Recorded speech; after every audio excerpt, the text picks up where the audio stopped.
안녕하십니까? 안녕하세요. 네, 잘 지셨습니까? 네. 우리가 이 재림성도로서 상당히 많은 깊은 관심을 가지고 있는 부분이 이제 건강입니다. 건강. 물론 이것은 전인 건강이죠. 몸만 건강한 것이 아니고 영적으로 또 정신적으로 육체적으로 건강을 추구하는 것이 재림교회 전인 회복의 신앙입니다. 전인 회복.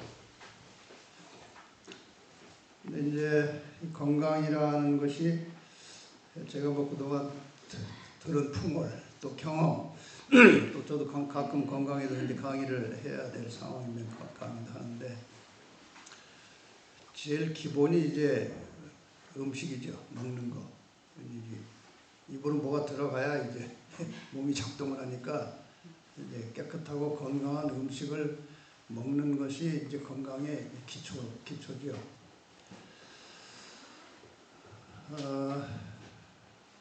그 다음에 이제 먹는 것보다 더 중요한 것이 이제 몸을 움직이는 겁니다.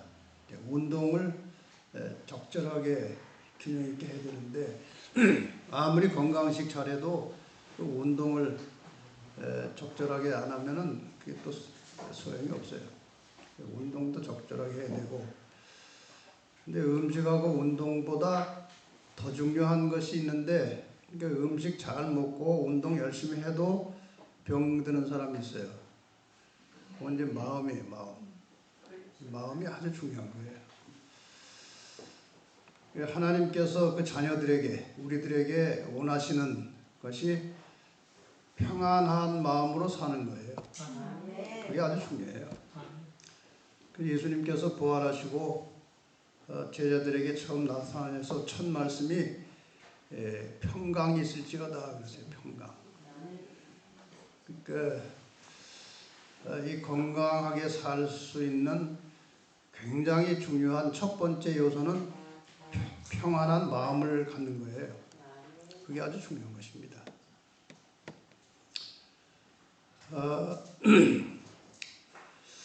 근데 어떤 분은 이제 겉보기에 참 착하고 순한 사람인데 암 걸리는 사람들이 꽤 많아요. 암 걸린 사람 중에요, 착한 사람이 참 많습니다. 막 성질 부리고 막 자기 하고 싶은 말 다 토해내는 사람은 좀 병이 덜 걸려요. 근데 얌전하고 착한 게 보이는 사람이 병이 걸리거든요. 왜 그런지 아십니까? 참아서 그래요. 참아서 그래요. 둘 중에 하나입니다. 참든지 해버리든지. 둘 중에 하나예요, 성격이. 근데 우리가 좀 성숙한 그리스도인이 되면은 참을 필요가 없어야 돼요.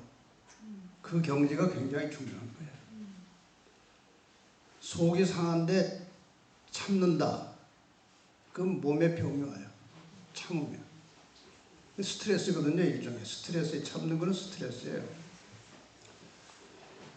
그래서 우리가 정말 예수님과 늘 밀접하게 말씀으로 동행하고 영적인 삶을 살면서 좀 이렇게 피해를 당하고 손해를 보고 속이 상해도 참을 필요가 없을 수준이 돼야 돼요. 그게 성숙한 그리스도인의 모습이에요. 그러니까 세상 만사를 다 사소하게 보는 거예요. 하나님 믿고 하나님 뜻대로 사는 것을 최고의 가치로 두고 세상 만사를 그냥 시시하게 봐야 그래야 참을 필요가 없어요.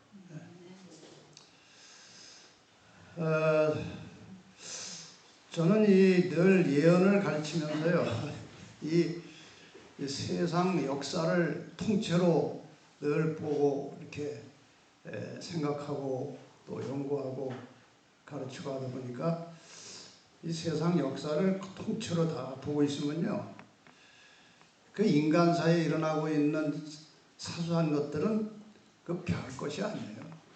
그리스도인들은 이 세상을 넓게 크게 보고 이 사소한 거에 너무 그 목숨 걸면 안 돼요. 그건 다 지나가는 것이고 시시한 것들이니까.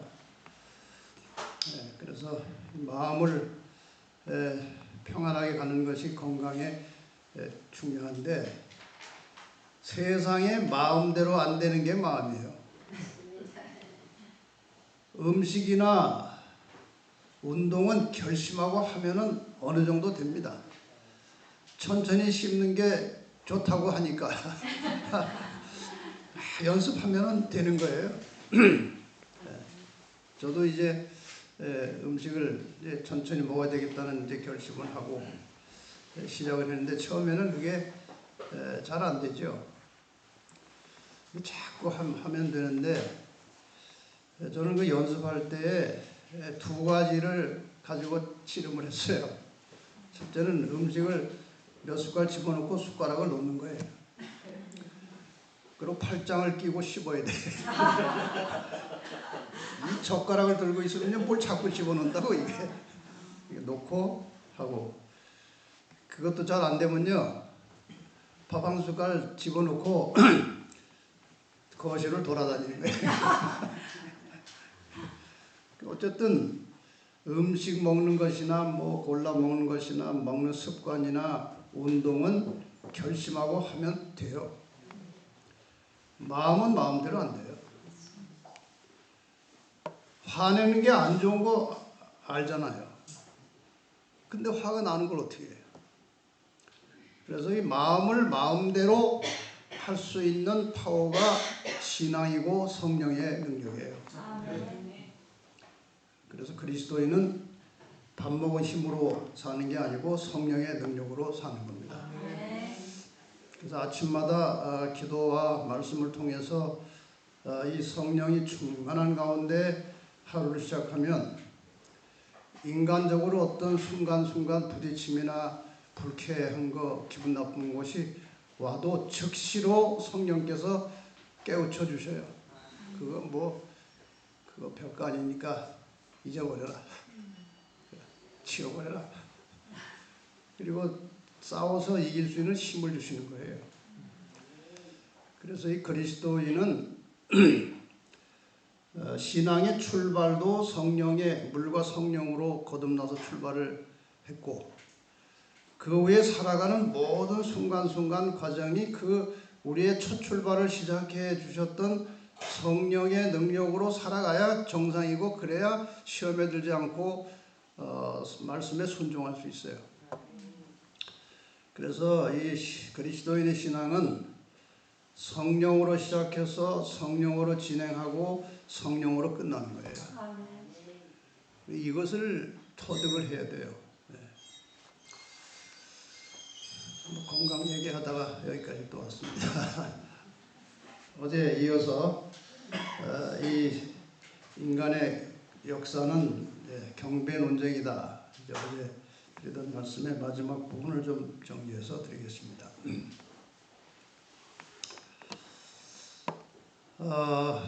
이 경배라고 하는 것은요, 아까 제가 식사 시간에 잠깐 말씀드렸는데 경배의 대상이 누구냐 하는 거예요.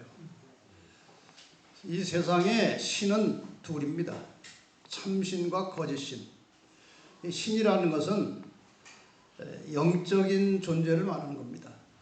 하나님 신이 있고 참신이 있고 사탄 신이 있어요. 이건 가짜 신이죠. 가짜라는 것은 진짜 행세를 하는 것이 가짜예요.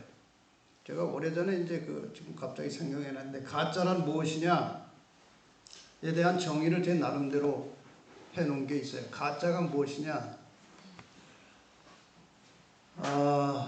누가 봐도 가짜라고 판단하고 분별할 수 있는 것은 가짜예요. 그건 가짜가 아니에요. 누가 봐도 가짜다. 진짜 가짜는 진짜와 너무나 비슷해서 진짜인지 가짜인지 분별할 수 없는 것이 진짜 가짜예요. 사탄이 그렇게 하기 때문에 사람들이 속는 거예요. 그래서 사탄을 많이 섬기잖아요. 근데 이 사탄을 섬기는 길은 여러 갈래입니다.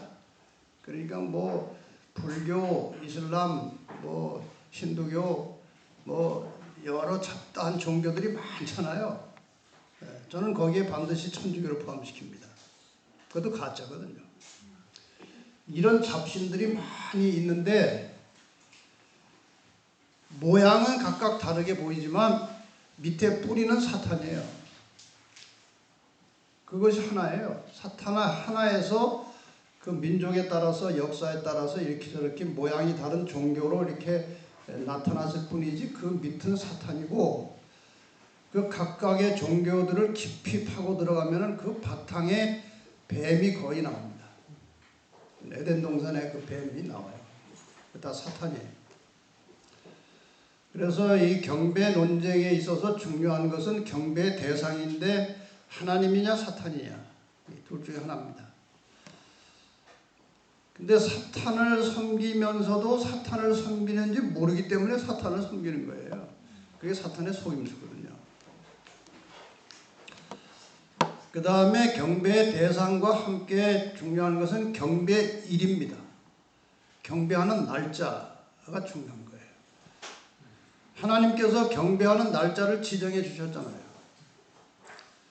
이게 사탄도 자기를 경배하는 날짜를 여러 역사적 과정을 거쳐서 사실 태양신은 이제 구약에 나타난 가장 대표적인 사탄신이잖아요. 태양신이 바알신 등등. 그 태양신의 예배는 이제 썬데이예요. 썬데이. 일요일이에요. 그런데 그 태양신을 섬기는 경배일이 희한한 역사적 과정을 거쳐서 교회의 예배일로 둔갑을 한 거예요. 완전히 가짜죠. 이렇게 해서 이제 경배 대상, 진짜 신 하나님, 가짜 신 사탄. 경배일, 하나님이 지정하신 제7일 안식일, 그리고 사탄이 바꿔놓은 첫째 날 일요일이에요. 이것이 결국 역사의 마지막 경배 논쟁의 이슈가 된다는 거예요. 그래서 이제 이 마지막 시대를 예언해 놓은 성경의 핵심 성경은 계시록 12장, 13장, 14장이에요. 계시록 12장, 13장, 14장은 이 종말론에 있어서 가장 중요한 노른자 같은 것입니다. 계시록 전체가 종말책이지만 그 계시록 전체를 하나의 계란으로 가정하면은 계시록 12장, 13장은 노른자 같은 겁니다. 그게 핵심이에요. 그 속에 그 여러분 성경이 그냥 대충 구성된 게 아니고요. 그 히브리 문학이나 이 히브리 문서의 굉장히 중요한 특징은 상당히 조직화되어 있는 거예요.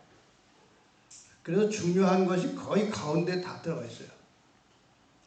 여러분 성경 부피가 이렇게 큰데 중간을 열면은요 시편이 나와요. 시편은 굉장히 중요한 책이에요. 네. 그 다음에 또 모세 오경, 창세기, 출애굽기, 레위기, 민수기, 신명기 오경이 있잖아요. 이 중에서 제일 중요한 거 다 중요하지만 하나님이 인간을 구원하시는 그 사역에 있어서 이 5개 오경 중에서 제일 중요한 것은 가운데 있는 레위기예요. 레위기가 참 지루하고 참 답답하지만 그게 핵심이에요. 레위기가. 마찬가지로 이 계시록도 제일 중요한 게 가운데 딱 들어가 있어요. 그게 12장, 13장, 14장이에요. 계시록 12장은 이 선악의 싸움이 하늘에서 시작되었고 그 다음에 이제 창세기 3장 15절 이후에 예수님과 사탄 사이에 여자의 후손과 사탄 사이에 싸움이 있었고 그 다음에 예수님께서 하늘로 올라가신 다음에 이 땅에 남긴 교회와 사탄이 싸우고 그 다음에 마지막에는 남은 자손과 싸운다. 이게 계시록 12장의 구조거든요. 계시록 12장이 끝나면서 나오는 마지막 절이 용이 여자에게 분노하여 돌아가서 그 여자의 남은 자손 또 하나님의 계명을 지키며 예수의 증거를 가진 자들로 더불어 싸우려고 바다 모래 위에 섰더라 해서 계시록 12장의 마지막이 17절이에요. 17절. 근데 사실 성경은 원래 그 장절이 없는 겁니다. 성경의 장절은 그 어느 시기에 인쇄업자들이 인쇄를 편리하게 보기 좋게 하려고 그 사람들이 갖다 붙여놓은 장절이지 원래는 성경에 장절이 없어요. 그러므로 계시록 12장 17절이라고 하는 그 절이 나오지만 성경 전체를 놓고 보면은 12장, 13장, 14장이 다 그냥 붙어 있는 겁니다. 내용을 가지고 구분을 해야 돼요. 그런데 우리가 지금 알고 있는 대로 12장 17절이 끝나면서 용이 여자에게 분노에 돌아가서 여자의 남은 자손 곧 하나님의 계명을 지키며 예수의 증거를 가진 자들로 더불어 싸우려고 바다 모래 위에 섰더라 그랬잖아요. 그런 그림을 그려보시면 바닷가에 서 있는 거예요. 지금 13장이 시작되면서 바로 뭐가 나와요? 바다에서 한 짐승이 올라오는 거예요. 이게 다 연결되어 있는 것입니다. 그렇게 해서 올라온 짐승이 복잡하게 생겼잖아요. 뭐 표범과 비슷하고 입은 사자입이고 뿔이 10개고 발은 곰발이고 이런 게 올라오잖아요. 그게 이제 다니엘 7장에 나오는 4마리 세속적인 짐승들을 다 이렇게 합쳐놓은 거예요. 그 4마리 짐승의 마지막 정점이 작은 뿔이잖아요. 마지막에 4번째 짐승의 10뿔 사이에서 마지막 나온 게 작은 뿔이잖아요. 그 작은 뿔이 이제 행세를 하다가 사라졌는데 이것이 종말 시대에 다시 죽게 된 상처가 나오면서 다시 올라올 때는 작게 시작하는 것이 아니고 거창한 몸집을 가지고 시작하는 겁니다. 옛날에 거창한 몸집으로 살다가 죽었기 때문에 그것이 다시 살아날 때는 거창한 몸으로 살아나는 거예요. 그래가지고 그 복잡한 계시록 13장 처음에 나오는 복잡한 짐승은 교황이 살아나는 모습이에요. 이것을 놓치면 그러니까 다니엘 7장의 작은 뿔이 교황권이라는 사실을 무시하고 계시록 13장의 첫 번째 나오는 짐승을 교황권이라고 하는 사실을 모르면요. 예언 전체가 흐트러져서 해석이 안 되게 돼 있어요. 근데 제가 그 시대읽기라고 하는 어떤 그 김주옥이라는 여선교사가 써놓은 시대읽기라는 이 세상에 일어나고 있는 그 최근에 일어나는 여러 가지 음모론들 그것이 얼마나 사실적이고 실제라고 하는 사실을 굉장히 논리적으로 정리한 그 책이 있어요. 시대읽기라는 책이 있는데 그 책을 쭉 보는데 거기 계시록 13장에 짐승이 나오더라고요. 근데 제가 어떤 책에 썼던 인용문까지 같이 인용해가면서 그것이 교황권이라고 얘기를 해놨더라고요. 왜냐하면 그렇게 안 풀면요 풀리진 않게 돼 있어요. 그래서 제가 이제 거기 이제 그분이 이제 교황권에 대해서는 적나라하게 잘 이렇게 파헤쳐서 했는데 보니까 뭐 그다음에 이 교황권에 의해서 뭐 천주교 10계명이 뭐 우상 숭배도 지웠다 해놓고 해놨는데 안식일은 그냥 지나가더라고. 그 함정이에요. 그 사람들이 그 함정이고 약점이에요. 왜? 안식일을 건드리기 시작하면요 개신교가 다 뒤집어집니다. 그게 알면서도 건드리지를 못해요. 그래서 목사들 중에 많이 알거든요. 목사들끼리 모여서 안식일 동호회도 있어요. 가르치진 않지만 자기들끼리 모여서 안식일 예배 드리는 사람도 있고 안식일에 이제 아무데도 안 나오고 혼자서 이제 설교 준비한다고 하고 집에서 혼자 안식일 지키는 사람도 있고 뭐 여러 부류의 사람들이 있지만 아는 사람은 다 알아요. 요즘에 이제 큰 교회들이 안식일 예배도 토요일 예배도 지킨다고 하면서 온누리 교회 같은 데는 토요일 날 예배 드린다고 몇 년 전부터 해서 토요일 예배 드려요. 일요일도 같이 드리죠. 다 알아요. 근데 지금 이 마당에 뒤집을 수가 없는 것입니다. 천주교인들이 천주교 교리 뒤집을 수 없듯이 개신교인들이 잘못된 이 성경적 교리를 완전히 거기에 고착이 되어 있고 그것에 의해서 온 세상이 다 세팅이 돼가지고 고칠 수가 없어요.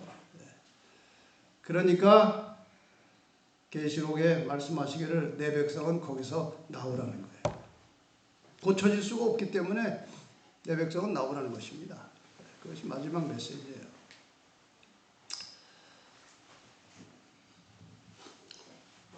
이렇게 해서 이제 역사의 마지막에 이것이 이제 큰 이슈가 될 것이 확실합니다. 왜냐하면 경배 논쟁이고 경배 대상은 둘이고 경배일이 둘인데 여기 싸우는 것이 그 다음에 계시록 13장이 시작되면서 짐승이 올라오잖아요.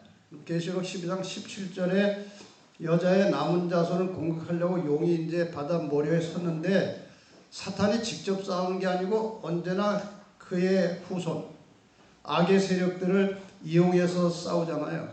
사탄이 이용하는 두 악의 축이 계시록 13장의 교황군과 미국이에요. 이 두 악의 축을 이용해서 사탄이 자기의 목적을 이루는 것이 선악의 싸움의 마지막 장면이 되는 거예요. 그래서 계시록 13장은 계시록 12장 17절에 나온 용이 여자의 남은 자손을 공격할 때에 이용할 주체 세력이 계시록 13장에 나오고 그 전략이 계시록 13장이 다 나오는 것입니다. 그 다음에 이 계시록 13장에 등장한 그 악의 세력에 대항해서 이 마지막 하나님의 초청이면서도 경고의 메시지를 전하는 그들이 누구며 그 메시지의 내용이 무엇인지가 14장에 나오는 것입니다. 그래서 이 선악의 마지막 싸움은 계시록 13장과 계시록 14장이 충돌하고 싸움으로 끝나는 거예요. 그래서 계시록 13장 뒷부분에 나슬던 초수꾼이 내려오는 장면이 나오는 것입니다. 그게 끝이거든요, 그것이.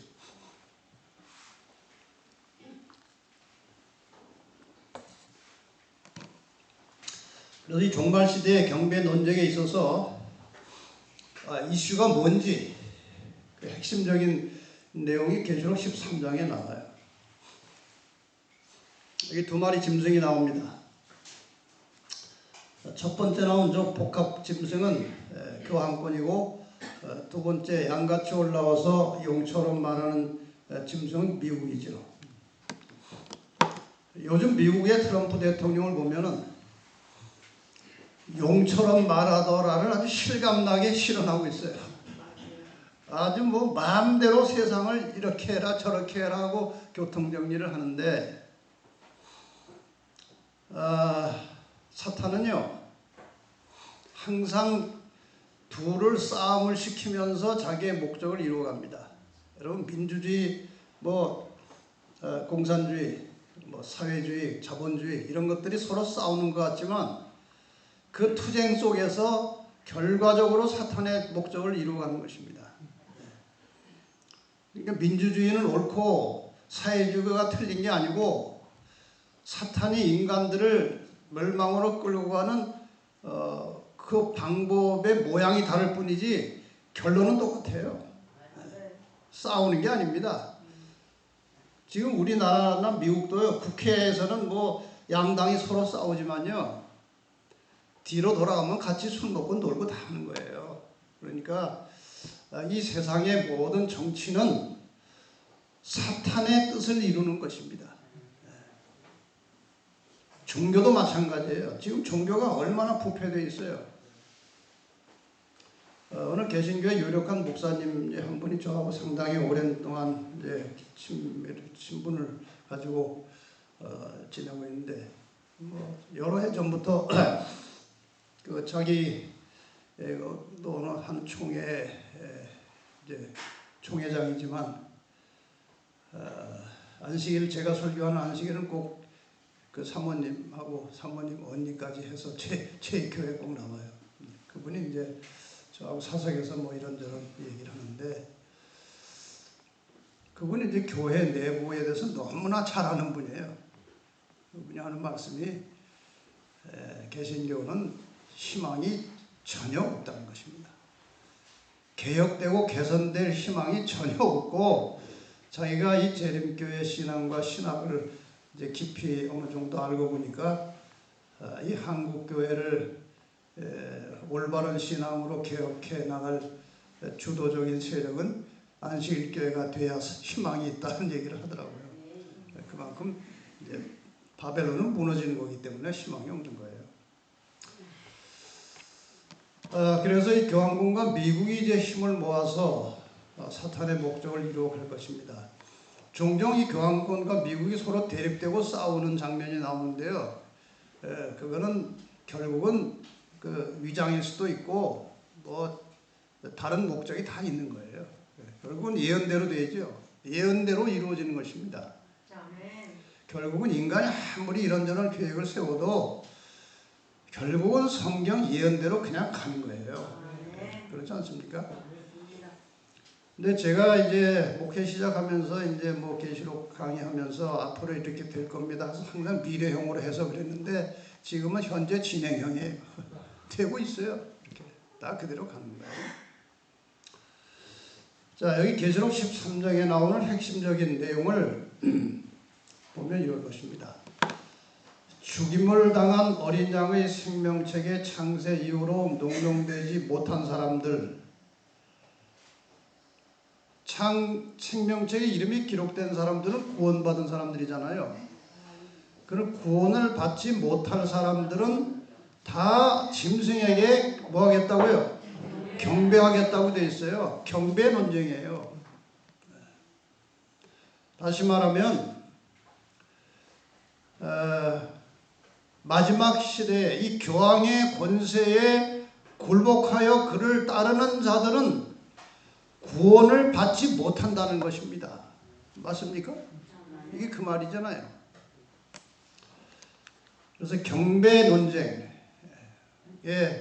여기에서는 이제 전부 다 이제 이 경배하지 않는 자들을 박해하는 내용이 나오잖아요. 계시록 13장에. 이건 이제 종교적 박해라고 볼 수 있어요. 경배. 사탄을 대행해서 이 땅에 나타나 있는 평화의 사도처럼 보이는 교황의 권세에 굴복하고 경배 안 하면 죽이려고 하는 거예요. 그게 종교적 박해입니다. 경배하라는 거예요. 경배를 강요하는 거예요. 이렇게 해서 지금 추진되고 있는 것이 종교연합이라는 겁니다. 여러분, 종교연합에 대해서 좀 그 성격을 아셔야 되는데, 1차적인 연합의 목표는 이 카톨릭이 개신교를 카톨릭 안으로 끌어들이는 것이 1차예요. 지금 여러분 용어를 좀 잘 이해하셔야 되는데, 기독교라고 하면은 지금 두 갈래로 나눠져 있어요. 기독교 하면은 천주교하고 개신교예요. 용어가 그렇게 되는 것입니다. 그러니까 천주교도 소위 기독교고 하나님 믿으니까, 개신교도 기독교예요. 기독교가 지금 두 갈래로 나눠져 있는데 교황의 목표가 무엇이냐? 개신교회를 천주교로 끌어들여서 하나의 기독교를 만드는 거예요. 이렇게 해서 기독교를 만든 다음에 기독교, 불교, 이슬람교, 온갖 적다한 종교들을 다 하나로 모으는데 그 중심이 기독교고 그것이 교황이에요. 그래서 오늘날 이 WCC를 통해서 교황이 서서히 이 작업을 거의 완성 단계에 와 있어요. WCC는 원래 세계 기독교 협의회입니다. 개신교 협의회예요. 그런데 이 개신교 협의회, WCC 개신교 협의회를 누가 뒤에서 컨트롤하고 있느냐? 그건 제수이트가 만든 집단입니다.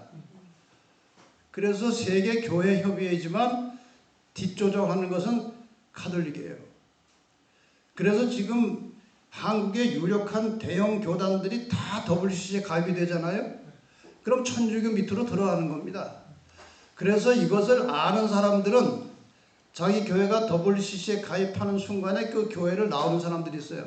저희 교회도 처음에 나와서 어떻게 오셨습니까? 하니까 자기 교회가 WCC에 가입되는 거 보고 이건 틀렸다고 나왔다는 사람들이 있어요. 그러니까 이 WCC라고 하는 또 WEA라고 하는 여러 이 개신교 집단을 통해서 카톨릭이 다 자기 밥으로 끌어들이고 있어요. 그 거의 완성 단계예요. 그리고 개신교에서는 천주교를 이단이라고 하지 않아요. 종교 개혁자들은 교황이 아주 완전히 적그리스도 이단이라고 하고 뛰쳐나왔거든요.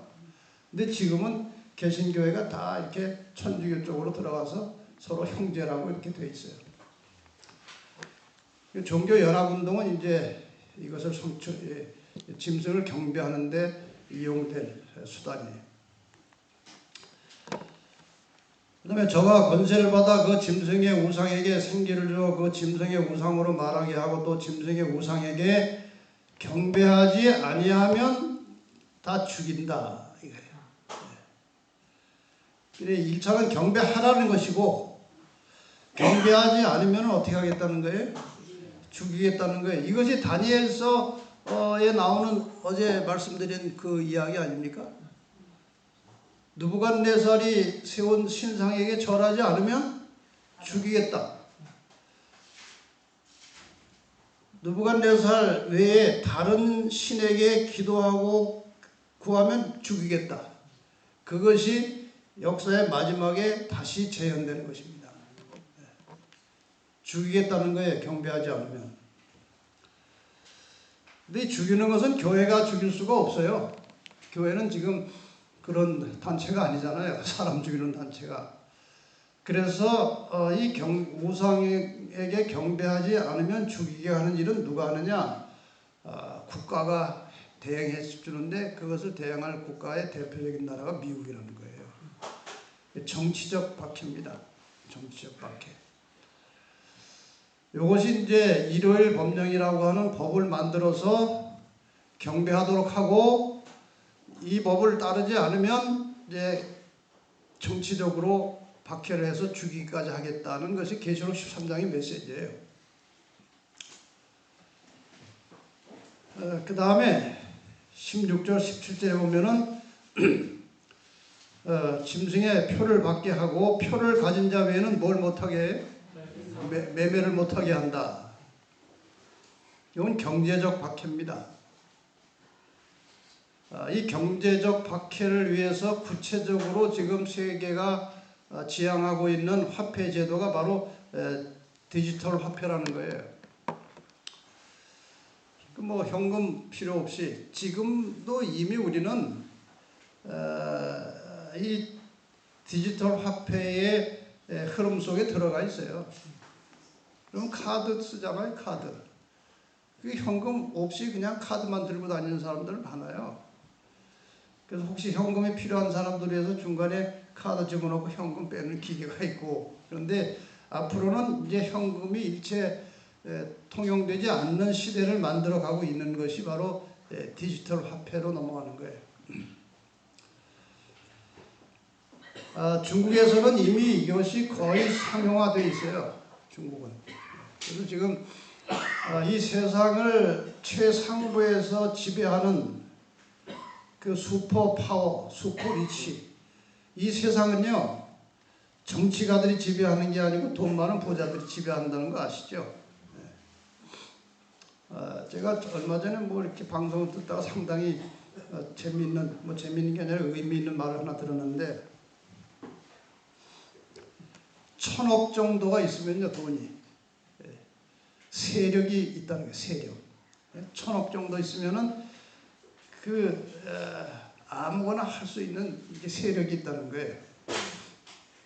근데 1000억 단위를 넘어서 조로 넘어가면요, 조 단위 재산을 가지면 세력을 넘어서 권력이 생긴다는 것입니다. 권력.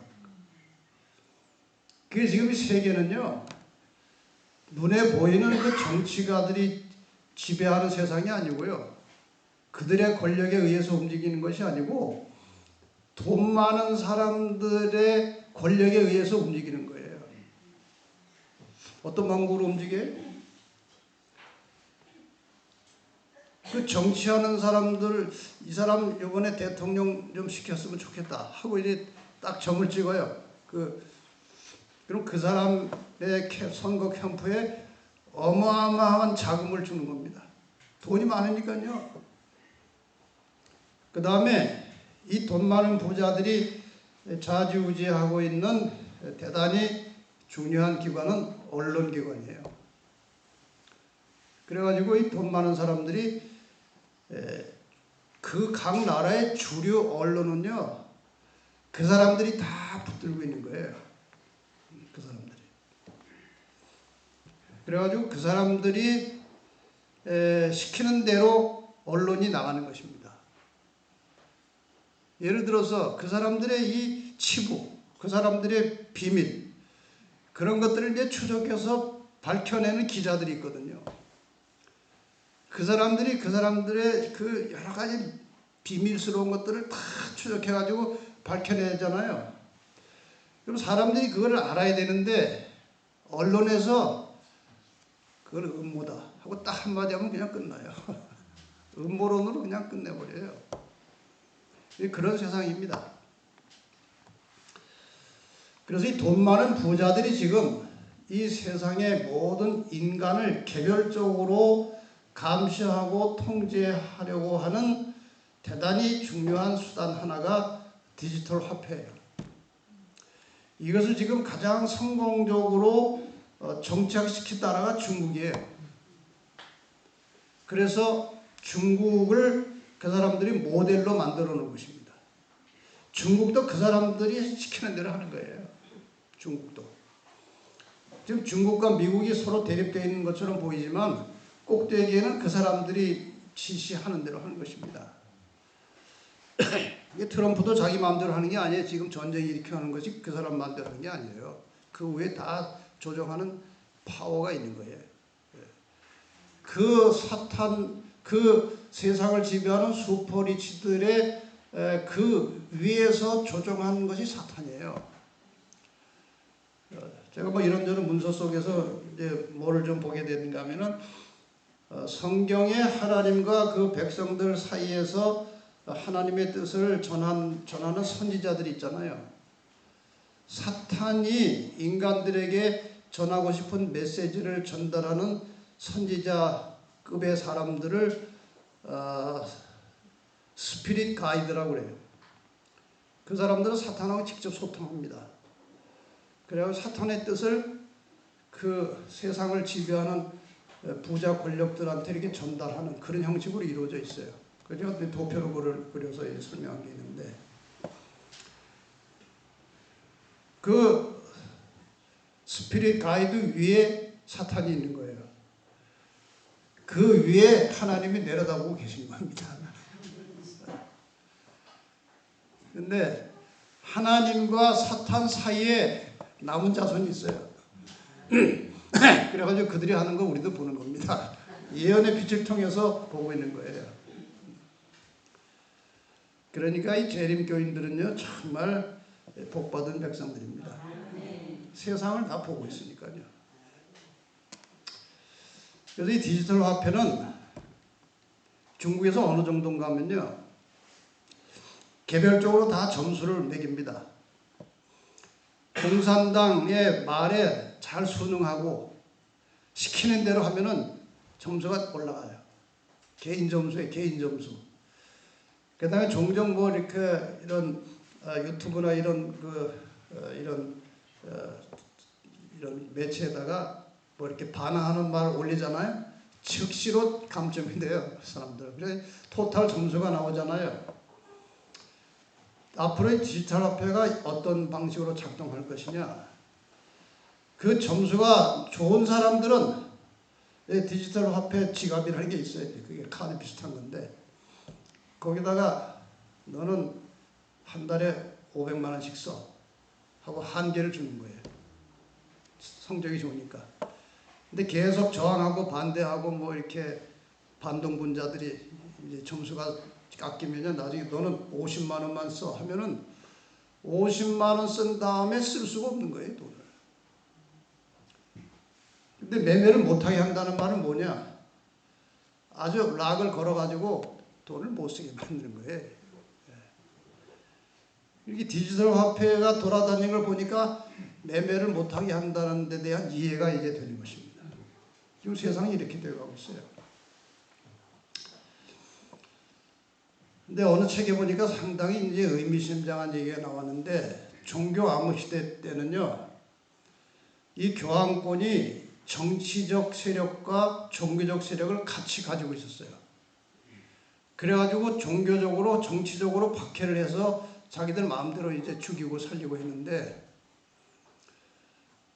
이 역사학자들이 볼 때는 그게 결국은 실패했다는 거예요. 지금 다시 또 새로운 세상이 왔으니까. 그런데 이 실패를 방지하려면 뭘 가지고 박해해야 되느냐? 경제 가지고 해야 된다는 것입니다. 사람들이 경제에는 꼼짝을 못하거든요. 돈에는 꼼짝을 못하는 거예요. 그래서 계시록 13장의 이 사탄의 전략은요, 하나님의 백성들이 완전히 궁지에 몰려가지고 꼼짝 못하게 하는 법이에요. 그 전략이에요. 그래서 종교적으로, 정치적으로, 경제적으로 이렇게 쪼여오면요, 여기에서 버티고 살아남을 사람들은, 어제 말씀드린 대로 목숨을 건 사람들 외에는 없어요.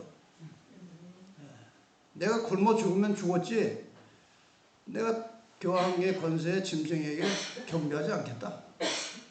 그런 각오를 가진 자들만 살아남는데, 그것이 바로 어제 말씀드린 다니엘 세 친구의 믿음이에요. 죽으면 죽겠다는 것입니다. 뭐 하나님이 건져주시겠지만, 하나님이 안 건져주어도 나는 그냥 하나님 믿는데 목숨 걸겠다는 것이, 이것이 마지막 남은 자손들의 특별한 일입니다. 특별한 사명이에요. 네. 자, 이렇게 해서 이 예언에 의하면은 마지막 시대의 성도들에 대해서 이러한 핍박을 주도할 세력은 교황권이죠. 그 뒤에서 사탄이 이제 조종하고 있습니다만. 그래서 마치 하나님이 세상을 심판하듯이 이 교황의 권세와 정치적 힘이 결탁해서 사람들을 심판해서 법으로 재판을 해서 핍박하고 죽이려고 한다는 것이 계시록 13장의 전반적인 그 메시지예요. 이것이 그들의 전략입니다. 어제 보셨던 이 그림, 어제 보셨나? 못 보셨나? 어쨌든 하나님 행세를 하는 것입니다. 저 양쪽에 천사가, 교황 보좌 양쪽에 천사가 있잖아요. 보좌가 뭐 여러 종류가 있습니다만은 이건 상당히 특별한 보좌 같아요. 이게 스랍이라고 하는 것은 이제 그룹 사이에 계신 이스라엘 하나님 할 때 이 그룹은 천사거든요. 지성소의 그 법궤 위에, 시은자 위에, 속죄소 위에 양쪽에 천사가 있었잖아요. 금으로 쳐서 만든 천사가 양쪽에 있었던 것은 하늘의 모형이에요. 하늘의 하나님 보좌 양편에 그룹이 있는 거예요. 천사. 수호하는 천사가 있는데 그 수호하는 천사 사이에 하나님이 존재하시는 거예요. 그 모양을 본따서 만든 보좌입니다. 교황이 옆에 천사를 만들어 놓고 하나님처럼. 자, 이렇게 해서 이제 경배의 대상이 참신 하나님이냐 거짓인 사탄이냐. 근데 사탄은 자기가 얼굴을 내놓지 않잖아요. 사탄은 계속 숨어 있는 존재예요. 그래서 언제나 인간 대리자를 앞세워가지고 자기의 목적을 성취하는데, 이 역사의 마지막에 사탄의 대리자로서 사탄의 모든 일을 대행할 그 주인공이 교황이라는 사실을 우리가 예언을 통해서 확신하고 있는 것입니다. 천주교인들은 이 말 들으면 굉장히 분노합니다. 자기들이 하나님처럼 모시고 있는 사도인데, 그래서 그러나 그 사람들 비유 맞추려고 이걸 또 안 할 수는 없잖아요. 해야죠. 네. 지금 구조가 이렇게 돼 있어요. 자, 그런데 이제 제가 중간중간 말씀드린 대로 경배의 대상은 이제 하나님이냐 사탄이냐, 사탄은 대리자로서 지금 교황을 내세우고 있어요. 경배일에 대한 논쟁이 또 있겠죠. 경배 대상이 양쪽이니까. 경배 일일도 이렇게 딱 이미 확정되어 있어요. 하나님의 십계명에는 안식일을 경배일로 명시하고 있어요. 그래서 계시록 13장의 기록에 의하면 거기 표현을 그대로 빌리면 이 십계명은 하나님의 십계명은 하나님을 경배하는 자들이 지키는 법이에요. 그 다음에 천주교에서 법을 바꿨잖아요. 십계명을 바꿨잖아요. 때와 법을 변개코자 할 것이며 해서 안식일의 때도 바꾸고 십계명 법도 바꿨잖아요. 예언이 얼마나 정확하게 성취되어 있습니까? 천주교 십계명은 결국 짐승, 교황권을 경배하는 자들이 이 법을 지키는 것입니다. 이게 마지막 싸움이에요. 지금은 뭐 안식일 일요일이 뭐 그렇게 대단히 중요한 날 같이 되지 않지만요. 이제 마지막에 계시록 13장이 현실로 다가와서 성취되는 과정에서는 이 안식일과 일요일은 굉장히 중요한 싸움의 이슈가 되는 것입니다. 이것이 경배에 관한 문제니까요. 이제 일요일 강제 휴업 법령과 관련된 중요한 이슈들을 제가 종합적으로 여러분이 최근에 들은 뉴스들을 다 종합해서 제가 정리를 하겠습니다. 일요일 강제 휴업법은 상당히 선한 목적으로 접근을 하는 것입니다. 종교적 전통과 함께 사회적, 경제적 명분을 가지고 일요일 강제 휴업법을 지금 추진하고 있다는 것 여러분이 아시죠?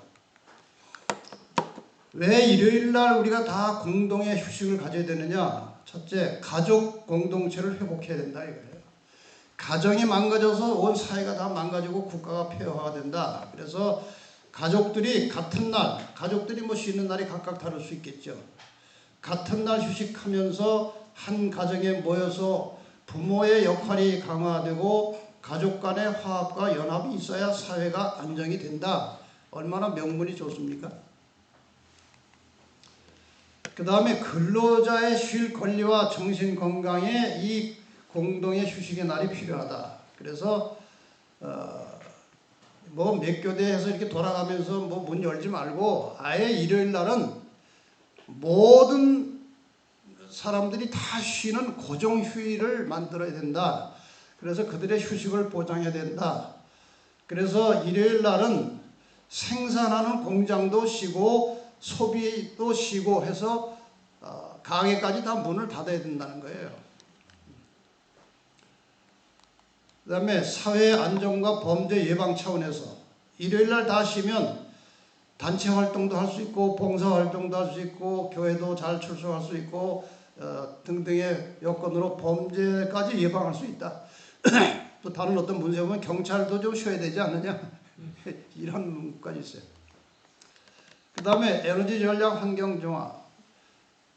지금 전 세계적으로 일요일 날 공장이 다 쉬고 상업 다 쉬고 자동차 사용 이제 거의 안 하면은 탄소 배출이 얼마나 감소되겠느냐. 이거 뭐 그럴 듯 하잖아요. 뭐 탄소 가지고 자꾸 기후 문제 뭐 이렇게 허위 선전이긴 하지만 이거 가지고 자꾸 따지는데 어제 강의인가요?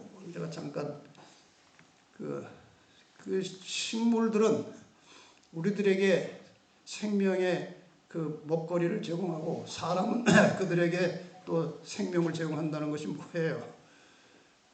식물들이 산소를 내놓으면 우리는 뭘 내놔요? 탄소를 내놓잖아요. 그래서 서로 공존하고 사는데 탄소를 그렇게 무조건 없애야 된다고 하는 것은 그거는 상식에 맞지 않아요. 탄소 배출을 갖다가 극도로 이렇게 경계하는 것은 다 그 전략입니다. 그래서 에너지 전략도 된다. 이런 명분으로 접근하기 때문에 이거를 반대하기도 쉽지 않아요. 그 다음에 가톨릭에서는 주일을 옛날엔 주일주일 했는데 자꾸 안식일 이미지를 만들고 있어요. 안식일. 왜 안식일 이미지를 만드느냐? 주일을 가지고 구약시대에 안식일을 엄격하게 지켰듯이 주일을 안식일처럼 거룩하게 지켜야 된다는 것이고 그런 쪽으로 지금 나가고 있어요. 그 다음에 구약시대에 안식일을 범하면 형벌을 받았듯이 주일 범하면 그건 범법 행위에 간주해서 벌을 받아야 된다. 이제 그런 논리를 만드는 겁니다. 이 안식일 개념을 가지고. 그 다음에 이 국가적, 사회적으로 이제 구체적으로 일요일 법안 제정을 추진하는 추세에 와 있어요. 이걸. 여러분, 트럼프 대통령이 이제 선거 운동할 때 2기 인수위원회가 2025 프로젝트를 작성을 했는데 2025부터 이제 트럼프 행정부가 2기가 시작되기 때문에 그 프로젝트를 작성을 했는데 이 프로젝트 안에 세베스라고 하는 항목이 들어있어요. 나중에 좀 설명드리겠습니다만. 그 다음에 올해 2026년 초에 미국의 가장 보수 성향의 연구단체인 싱크탱크인 헤리테이지 재단에서 일요일 휴업 정책을 제안을 했어요. 그 표가 뭔가 하면은 Saving America. 미국을 구하자. 뭐에 의해서? By saving the family. 가정을 구해서 그 가정에 의해서 회복된 가정에 의해서 미국을 새로 만들자는 것인데 그 가족을 구하는 방법으로 제안된 게 일요일 휴업이에요. 근데 왜 이것이 그 당시 이슈가 되느냐? 뭐 한국에서도 이거 가지고 이제 뭐 일요일 법령이 뭐 걷어놓는 것처럼 막 이렇게 여기저기 방송을 했는데 이런 거 가지고 너무 급하게 서둘면 안 돼요. 이게 상당한 저항이기 때문에요. 이런 데서 이렇게 제안했다고 금방 미국에서 정책을 만들 수가 없어요.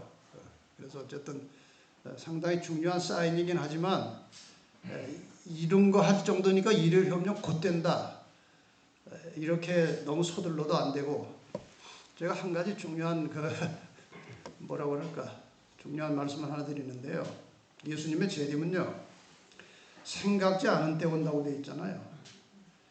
너무 조급하고 성급하게 막 이런 거 막 해가면서 예수님 이제 곧 오신다고 하는 사람의 생각보다는 늦게 옵니다. 근데 이런 거 관심 없이 뭐 아직도 멀었다고 생각하는 사람들의 생각보다는 빨리 옵니다. 그래서 생각지 않은 때 오는 거예요. 우리는 이런 나타나는 현상에 너무 민감하지 말고 제가 말씀드린 대로 하루하루 목숨 걸고 하나님의 말씀에 순종하는 훈련하는 것이 중요한 것이에요. 그런 사람들이 살아남는 것입니다. 자, 그럼 이 정책에 대해 좀 구체적으로 좀 더 설명을 드리겠습니다.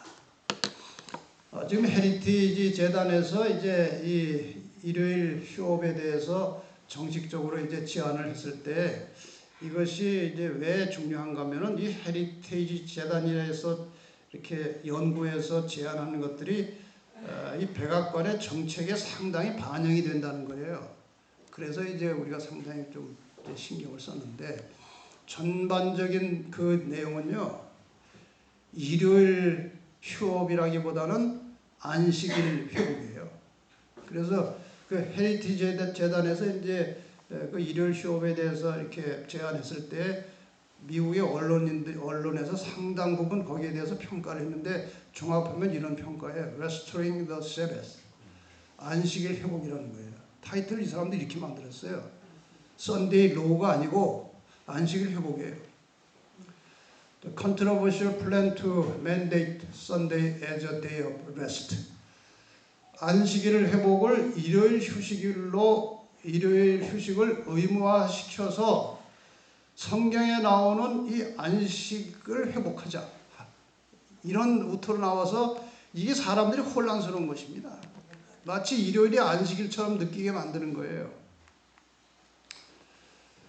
그런데 그 전에 2023년 4월 18일 CNA라고 하는 것은 캐톨릭 뉴스 에이전시라고 하는 것인데 여기서 이제 공식적으로 카톨릭 뉴스가 나오는 매체예요.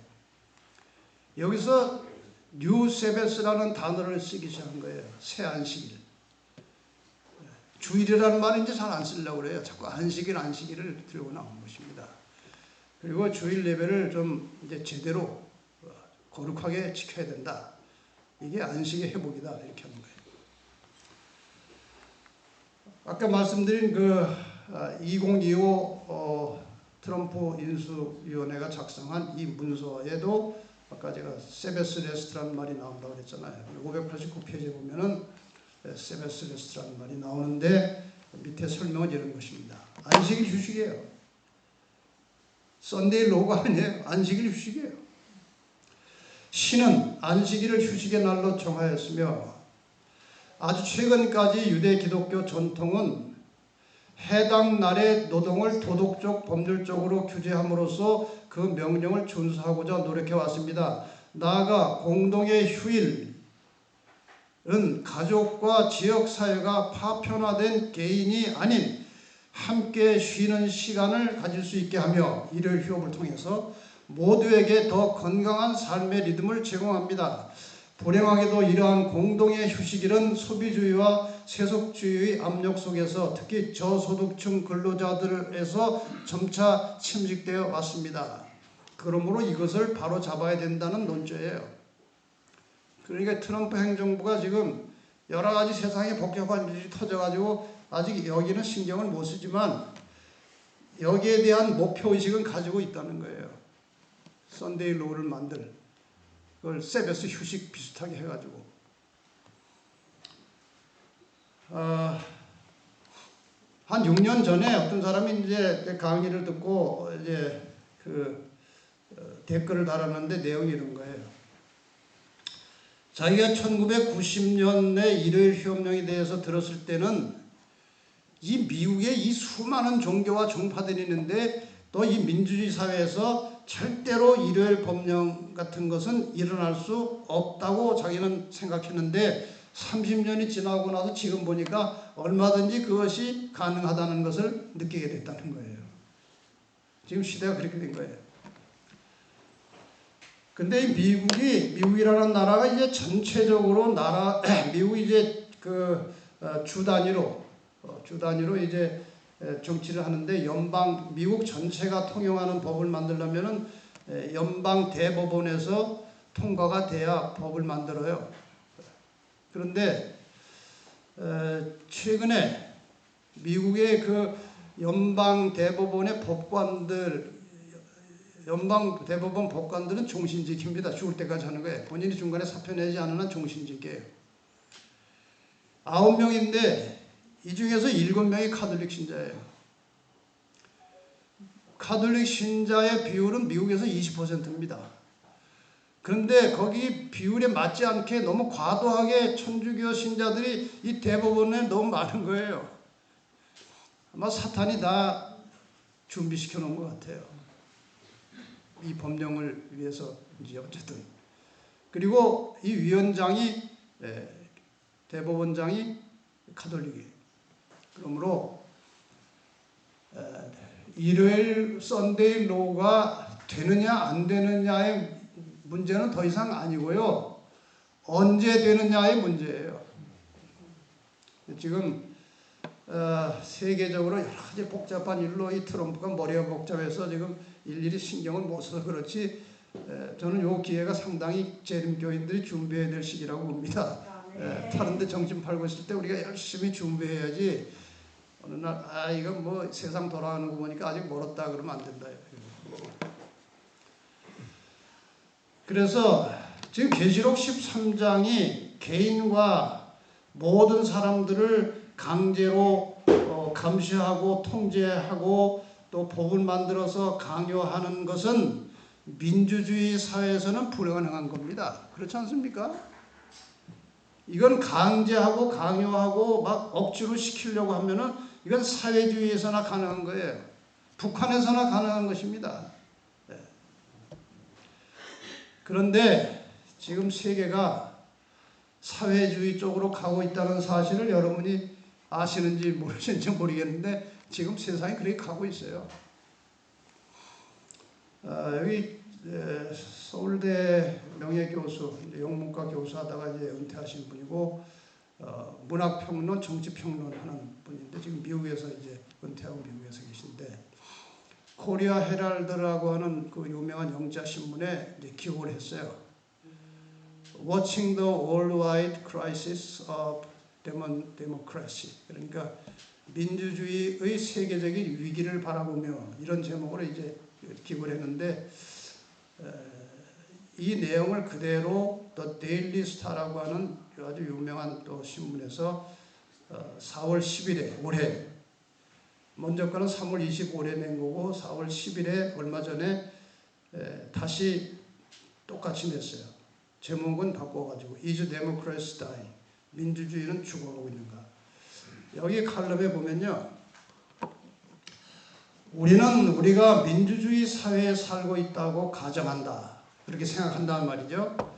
하지만 만약 그것이 단지 착각일 뿐이며 사실 우리가 민주주의가 무너지고 있는 권위주의적 전체주의적 사회에 살고 있는 것이라면 어떠할까? 실제로 우리는 지금 전 세계적인 민주주의의 위기를 목격하고 있다. 최근 정치학자들은 민주주의의 쇠퇴를 전 지구적인 현상으로 진단하고 있다. 지금 사회주의 쪽으로 거의 나라의 분위기가 바뀌어가고 있다는 거예요. 그 다음에 민주주의가 위태로워지면 우리는 결국 폭압적인 사회에서 살게 될 가능성이 크다. 계시록 13장에 나타난 모든 현상은 폭압적인 사회예요. 강제로 짐승을 경배하게 하고 표를 받게 하고 매매를 못하게 하고 죽이려고 하고 이런 사회가 온다는 거예요. 계시록 13장의 예언은 반드시 그런 사회가 온다는 것인데 그런 사회는 민주주의 사상을 가진 사람들에게는 불가능한 상태인데 지금 세상 전체가 이렇게 사회적인 성향으로 가고 있다는 거예요. 전례 없는 민주주의의 위기를 지켜보며 우리는 인류의 미래를 걱정하지 않을 수 없다. 미래에는 어떤 세상이 우리를 기다리고 있을까? 이 사람은 몰라요. 어떤 세상이 올지. 다만 걱정을 하는 것뿐입니다. 그러나 우리는 계시록 12장, 13장, 14장의 예언에 의해서 미래에 어떤 세상이 우리를 기다리고 있는지 알 수 있는 것입니다. 교황권과 미국이 힘을 모아서 온 세상의 사람들에게 교황권에게 굴복하여 그를 경배하도록 하는 세상이 올 것이고 그 일을 위해서 준비되는 과정에서 모든 개인들이 통제받고 감시받는 세상이 온다는 거예요. 그래서 이 일요일 운동은 교회증을 5권에 보면은 오늘날 암암리에 그 길을 마련하고 있다. 지도자들은 문제의 진상을 숨기고 있으며 숨기잖아요. 뭐 사회 가정의 회복을 위해서 노동자들의 쉴 권리를 위해서 뭐 환경 정화를 위해서 이렇게 진상을 숨기고 있어요. 그 운동에 연합하는 많은 사람들은 또 거기에 동조하는 사람들은 저류가 어디로 향해 흐르고 있는지 스스로 깨닫지 못한다. 이 운동을 하는 사람들도 마침내 이것이 어떤 목적으로 쓰일지를 모르고 함께 동참하고 있다는 거예요. 그 공헌은 부드럽고 그리스도인답게 보이지만 그것을 말할 때는 이것이 법으로 만들어져서 시행할 때는 용의 정신이 나타날 것이다. 이것이 이제 성경의 예언이고 이 예언을 예언의 신에서 풀이해 놓은 것입니다. 이 부분 간단하게 설명하고 이제 마치겠습니다. 성경은 결론적으로 계시록 13장에서 이러한 전략, 이러한 세력에 의해서 하나님의 백성들이 이제 고난과 핍박을 받을 것이지만 계시록 14장에서는 창조주 하나님을 경배하라고 외칩니다. 경배 논쟁으로 끝나는 거예요. 계시록 13장은 짐승에게 경배하라. 14장은 창조주 하나님을 경배하라는 거예요. 그 싸움이에요. 전체적인 이 경배 싸움의 흐름을 요약해서 한번 드리겠습니다. 창조가 있었고 인간이 타락을 하게 됐고 타락하자마자 구원하시기 위해서 여자의 후손이 약속되었고 이때로부터 지상에서 선악의 싸움이 치열하게 시작됐습니다. 여자의 후손 예수 그리스도를 출생시키기 위해서 아브라함을 택하시고 이스라엘 백성이 만들어지고 이스라엘 백성의 후손, 구약의 여자의 후손으로 예수님께서 탄생하셨습니다. 이스라엘을 바알 숭배에 빠뜨렸어요. 하나님을 경배하는 이스라엘 나라에 바알 숭배가 들어온 것입니다. 그 다음에 예수님께서 태어나셨고 바로 여자의 후손이 태어났습니다. 그 다음에 초기 교회가 만들어졌습니다. 이 당시에는 무엇을 숭배했느냐? 황제 숭배했어요. 황제 숭배. 그 다음에 이제 교회가 타락해가지고 로마 교회가 되었습니다. 이때는 누구를 경배하느냐? 교황 경배가 시작된 것입니다. 하나님처럼 교황을. 교황권이 1798년에 끝났어요. 그리고 이제 개신교회가 이제 이 1517년부터 이제 개신교회 역사가 시작되는데,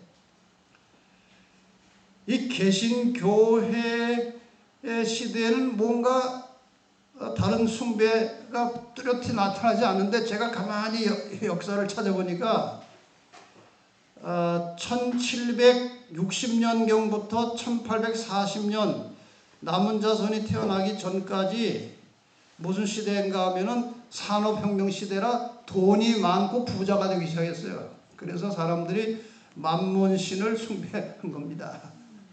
또 다른 신을, 하나님 말고. 그러다 이제 1929년에 교황권이 다시 살아났어요. 그 이전에 남은 자손이 태어났고, 그래서 다시 한번 교황 경배, 짐승 경배라고 하는 이름으로 교황을 경배하는 것이 마지막 스테이지예요. 마지막 장면입니다. 이것이 경배 싸움 아니에요? 전체가 경배 싸움이에요. 그래서 뭐 여러 차례 보신 대로 계시록 13장에서는 짐승에게 경배하라 하고, 14장에서는 하늘과 땅과 바다와 물들의 근원을 만드신 이를 경배하라. 여러분 정확하지 않아요? 계시록 13장과 14장의 핵심적인 이슈가 경배하라는 거예요. 짐승에게 경배하라, 창조주께 경배하라. 이 두 싸움이에요. 이게 경배의 싸움입니다. 결국 짐승 경배냐 창조주 경배냐, 이것이 이제 선악의 마지막 싸움의 이슈가 되는 것인데, 창조주 경배하라고 하는 말씀을 여러분 요약해서 보면 이런 거예요. 그가 큰 음성으로 가로되 하나님을 두려워하며 그에게 영광을 돌려라. 여러분이 성경을 보실 때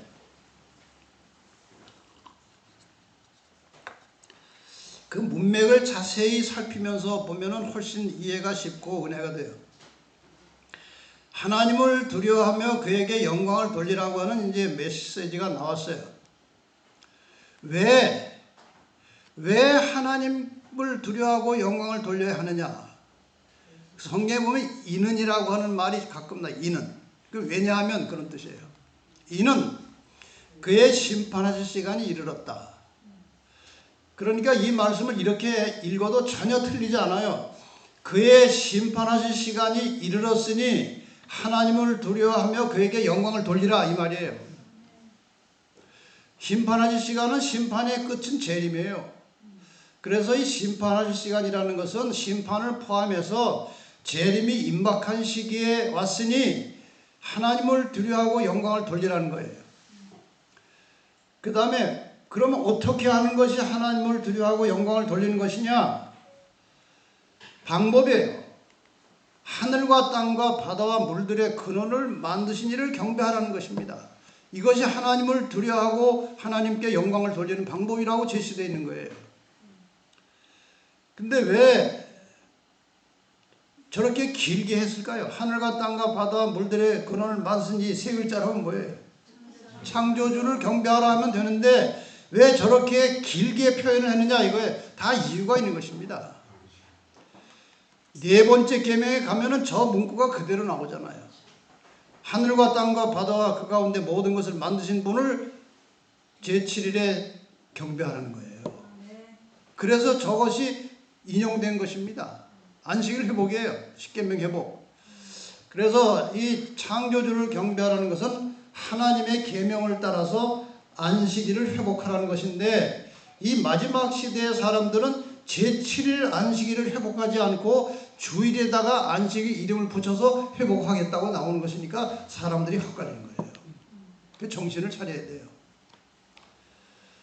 십계명은 절대로 폐지되거나 변경될 수 없는 하나님의 법이고, 이 계명의 주인은 인자는 안식일의 주인이라고 말씀하셨어요. 그런데 이 주인의 허락도 없이 안식일을 바꿔서 주일로 가톨릭이 만들어서 지키라고 하는 것입니다. 그러므로 계시록 13장과 14장의 그 충돌을 구체적으로 표현하면은 명확하게 그 싸움의 성격이 나와요. 13장은 카톨릭이라는 교회를 중심으로 온 세계가 연합되는 장면이고 14장은 진리를 중심으로 해서 구원받을 14만 4천이 형성되는 그런 장이 계시록 14장이에요. 계시록 13장은 짐승 교황권을 경배하라고 나오고 계시록 14장은 창조주를 경배하라고 나옵니다. 계시록 13장은 짐승을 경배하는 예배일로 일요일 예배를 강요하고 있고 계시록 14장은 창조주를 경배하는 날로 안식일 예배를 요청하고 있는 것입니다.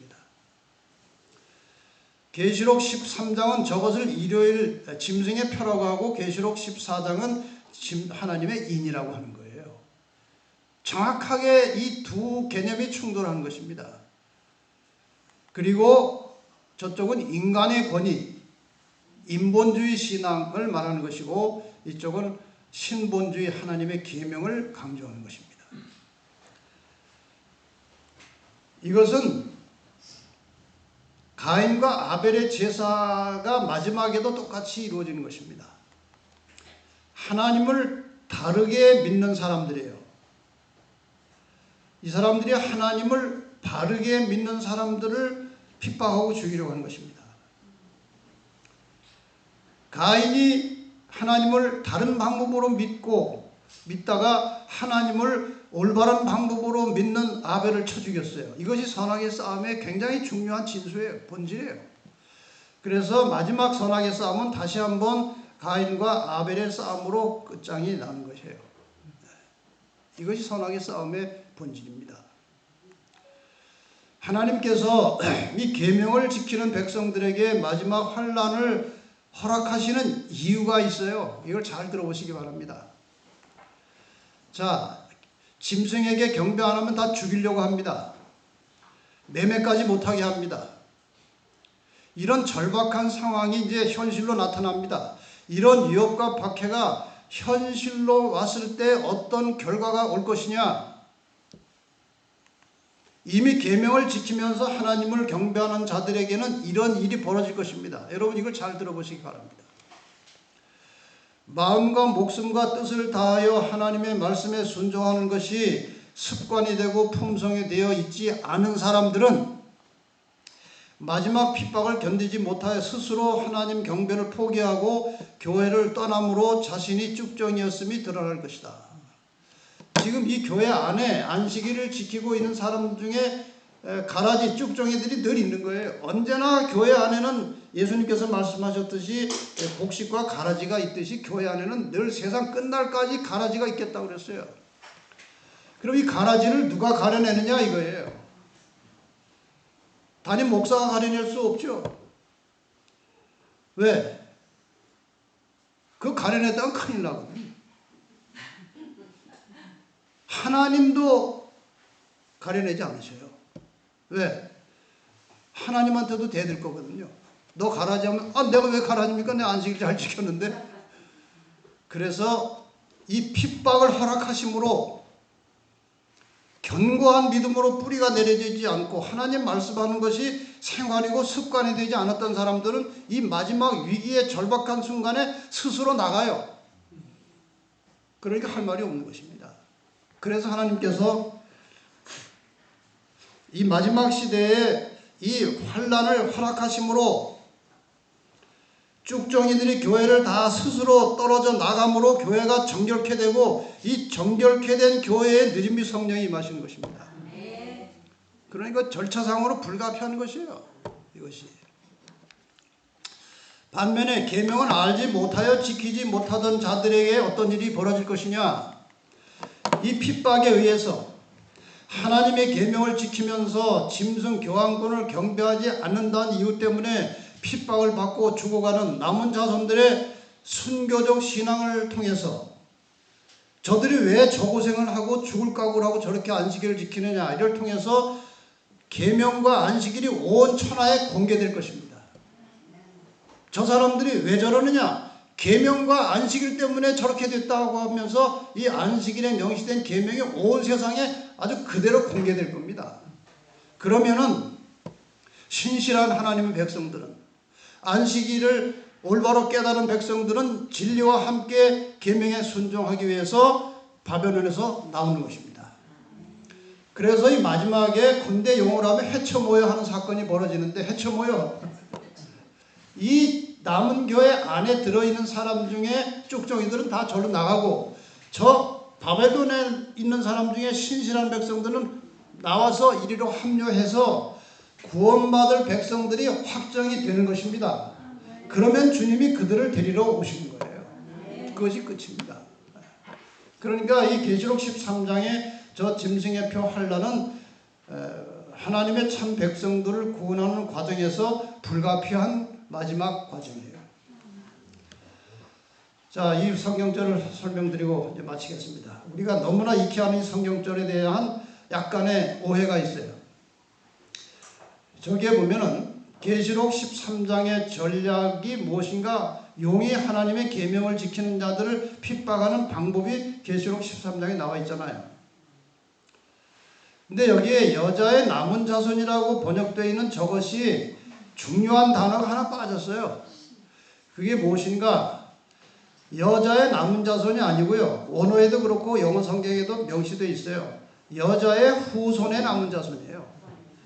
그래서 그 영어 성경에는 the remnant, 이게 남은 자손이라는 뜻이고, of her seed, her seed 여자의 후손입니다. 여자의 씨, 여자의 후손의 남은 자손이지 그냥 여자의 남은 자손이 아니에요. 이게 무슨 뜻입니까? 창세기 3장 15절에 기록된 그 여자의 후손은 예수 그리스도예요. 마지막 때에 그 예수 그리스도를 세상에 표현할 수 있는 남은 자손들이 있는데, 그들이 여자의 후손의 남은 자손들이에요. 그들이 계명을 지키는 사람들이에요. 그럼 계명의 정신이 무엇이냐? 여자의 후손의 남은 자손은 그 혈통, 여자의 후손의 혈통을 이어받은 사람들은 그리스도와 같은 마음과 품성을 가지고 살아야 되는 거예요. 이 마음과 품성은 어디에 의해서 만들어지느냐? 계명의 순종함으로 만들어진 것입니다. 여기 예수님이 분명히 말씀하셨어요. 나의 계명을 가지고 지키는 자라야 나를 사랑하는 자니, 나를 사랑하는 자는 내 아버지께 사랑을 받을 것이요, 나도 그를 사랑하여 그에게 나를 나타내리라. 뭐 하는 사람들에 대한 약속이에요? 계명을 지키는 자들에 대한 약속이에요. 그게 사랑입니다. 핵심이. 내가 아버지의 계명을 지켜 그의 사랑 안에 거하는 것 같이, 다시 말하면은 여자의 후손이 계명을 지켜 그의 사랑 안에 거하는 것 같이, 너희도, 여자의 후손의 남은 자손 너희도 내 계명을 지키면 내 사랑 안에 거하리라. 이것이 남은 자손의 굉장히 중요한 특징입니다. 계명만 생각하고 안식일만 생각해서 남은 자손, 그거는 30점밖에 안 돼요. 전체는 이 사랑의 개념으로 살라는 것입니다. 그래서 마지막 여자의 남은 자손의 특징, 하나님의 계명을 따라서 안식일에 창조주 하나님을 경배하는 것입니다. 하나님의 말씀에 목숨을 걸고 순종하는 믿음을 가지고 살아야만 살아남을 수 있어요. 목숨을 아까워하는 사람들은 마지막에 그 세상의 유혹에 그냥 굴복하게 되어 있습니다. 그래서 예수님께서 여러 차례 자기 목숨을 얻고자 하는 자는 잃을 것이고, 나를 위해서 제 목숨을 잃으면 찾을 것이라, 이 말씀이 괜히 하신 말씀이 아니고 마지막에 이것은 우리의 운명을 결정하는 문제예요. 사람을 이해하고 용서하며 사랑하며 이웃을 위해 희생하며 사는 사람들이에요. 저는 이것이 굉장히 중요한 계명을 지키는 자들의 품성이라고 봅니다. 왜? 사람을 사랑할 줄 모르는 사람이 하나님 사랑한다는 것은 거짓말이라고 했어요. 내가 정말 그리스도인으로서 계명을 지은 하나님의 백성들인지 아닌지를 결정하는 굉장히 중요한 요소는 내 함께 살아가는 가족이나 이웃들을 이해하고 용서하고 사랑하면서 그들을 위해서 희생하고 있느냐, 이것이 그리스도의 정신이거든요. 그래서 이런 정신을 가진 사람들은 시기, 질투, 험담, 불평하는 마음이 생길 때 양심에 찔림이 와야 돼요. 이런 거 하면서도 양심에 거침없이 하는 사람들은요, 그건 남은 자손이 아니에요. 적어도 인간이기 때문에 뭐 이렇게 시기심이 생길 수 있어요. 그러면은 즉시로 양심의 가책이 와야 됩니다. 이러면 안 되는데 하나님 이거 지워주시고 용서해 주세요. 남 험담하는 말이 뭐 사람이기 때문에 나올 수 있어요. 그런데요, 나오기 전에 이 속에서 딱 브레이크가 걸려야 돼요. 그게 성령이 인도하는 사람이에요. 성령이 인도하는 사람은 이 말이 나오려고 하다가도 딱 걸리게 돼 있어요. 하지 않도록. 더 영의 깊은 사람은 생각이 안 나야 되는 것입니다. 험담하고 싶은 마음이 일어나지 말아야 돼요. 그렇게 해서 늘 다른 사람을 이해하고 용서하고 사랑하는 마음을 가지고 살아야 그게 남은 자손이에요.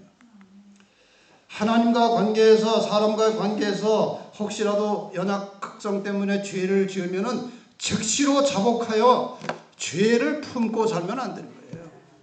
언제 목숨이 닿을지라도, 끝날지라도 주님을 맞이할 수 있는 준비된 상태로 사는 것은 죄를 품고 살면 안 된다는 것입니다. 즉시로 죄를 해결하고 살라는 거예요.